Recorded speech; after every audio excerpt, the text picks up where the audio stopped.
You know, I was thinking the other day, someone would have told me 10 years ago that I would be where I am today. I probably wouldn't have believed them. Not because I thought I wasn't capable of getting there, but because I thought it was just not possible. And we averaged about $50 a pop. That's $200 a month. But you know what I realized? I could have had all of that and still ended up with more money than when I started.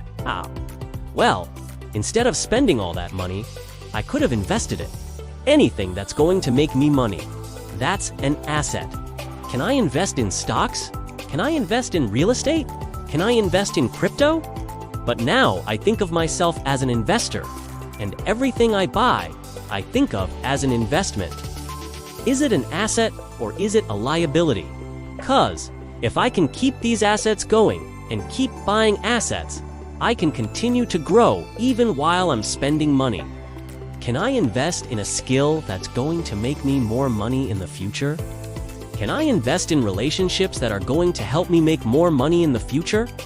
Or can I buy this thing that I want right now that's going to cost me a lot of money in the future?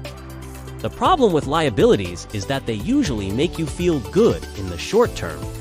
You get that new car, you feel good for a few months. Then you get the new iPhone, you feel good for a few months.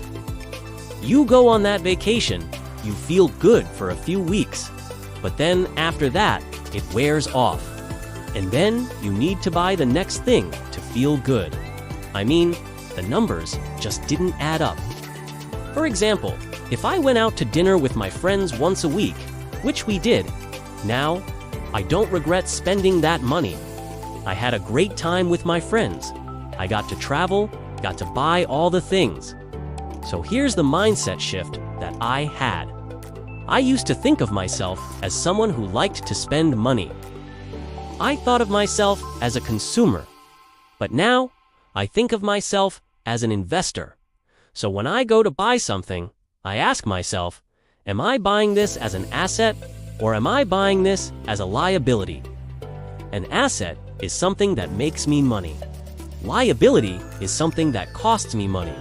So when I look at the things I buy, I try to buy as many assets as possible. And so what I've done over the last 10 years is I've tried to turn as many of my expenses into investments as possible. So the mindset shift that I had is I used to think of myself as someone who likes to spend money. I thought of myself as a consumer.